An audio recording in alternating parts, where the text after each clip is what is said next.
दिव्यानी व्यास और स्वागत है आपका जनता समाचार में। चलिए रुक करते हैं आज की खास खबरों पर। कांग्रेस 3 सितंबर को उत्तराखंड विधानसभा चुनाव के लिए अपने अभियान की शुरुआत भाजपा के मुख्यमंत्री पुष्कर सिंह धामी के निर्वाचन क्षेत्र खटीमा से परिवर्तन यात्रा की शुरुआत करेगी। धामी तीसरे मुख्यमंत्री है जिन्हें राज्य ने पिछले 4.5 सालों में देखा है। देश में बेरोजगारी की उच्चतम दर भी दर्ज की है। ये कारक कांग्रेस को सत्ता में लौटाने के लिए उपजाऊ जमीन प्रदान कर सकते हैं। हालांकि इसका अपना घर राज्य के लिए अभियान समिति में प्रमुख 73 वर्षीय हरीश रावत और विधानसभा के विपक्ष के नेता 62 वर्षीय प्रीतम सिंह के बीच अंदरूनी कलह के क्रम में नहीं है। दोनों नेता सार्वजनिक रूप से एक से अधिक बार असहमत है। हाल ही में रावत ने कांग्रेस के सत्ता में आने पर गैस सिलेंडर पर 200 की सब्सिडी की घोषणा की। हालांकि सिंह ने सार्वजनिक रूप से इस विचार को खारिज कर दिया है। उन्होंने कहा कि चुनावी वादों को तैयार करना पार्टी की घोषणा पत्र समिति पर निर्भर है। पार्टी ने रावत की इस घोषणा से भी दूरी बना ली है कि वो जय गणेश के नारे के साथ चुनाव लड़ेगी। 2016 में मुख्यमंत्री के रूप में रावत ने सरकारी कर्मचारियों को शुक्रवार को नमाज अदा करने के लिए 2 घंटे के ब्रेक की अनुमति दी थी।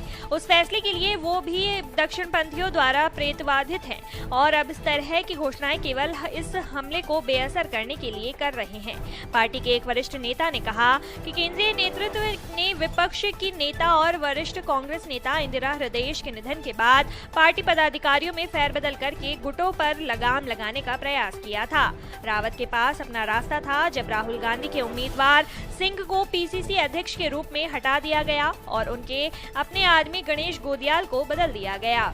सिंह को विपक्ष का नेता नियुक्त किया गया। हालांकि पार्टी नेतृत्व ने जिस अनिश्चित संतुलन को बनाने की कोशिश की वो पहले से ही लड़खड़ा रहा है। लेकिन रावत के तीखे आलोचक उन्हें हल्के में नहीं ले रहे हैं। वो राज्य के सबसे चतुर राजनेता हैं और अगर कांग्रेस को इस बार चुनाव जीतना है तो वो नजरअंदाज नहीं करना चाहेंगे, क्योंकि उनका मानना है कि ये उनके पास आखिरी मौका है। कुमाऊं के वरिष्ठ कांग्रेस नेता ने कहा। प्रदेश प्रभारी देवेंद्र यादव ने कहा कि विचारों में मतभेद हो सकते हैं लेकिन ये पार्टी की एकता में आड़े नहीं आएंगे। कांग्रेस ये भी स्पष्ट है कि वो अभी तक मुख्यमंत्री पद का चेहरा नहीं पेश करेगी। हालांकि रावत अभियान समिति के प्रमुख होने के नाते वास्तव में अभियान का चेहरा बन जाते हैं।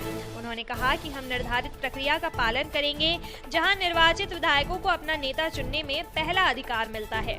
इस मुद्दे पर बात करने के लिए हमारे साथ बीजेपी कुमाऊं मीडिया प्रभारी रश्मि रस्तोगी हैं। रश्मि रस्तोगी ने परिवर्तन यात्रा और महंगाई के मुद्दे को सिरे से खारिज करते हुए कहा कि परिवर्तन यात्रा से कांग्रेस को कुछ हासिल नहीं होगा और हम महंगाई की बात करें तो मनमोहन सिंह सरकार में जितनी महंगाई थी उससे आधी महंगाई इस समय नरेंद्र मोदी के सरकार में है।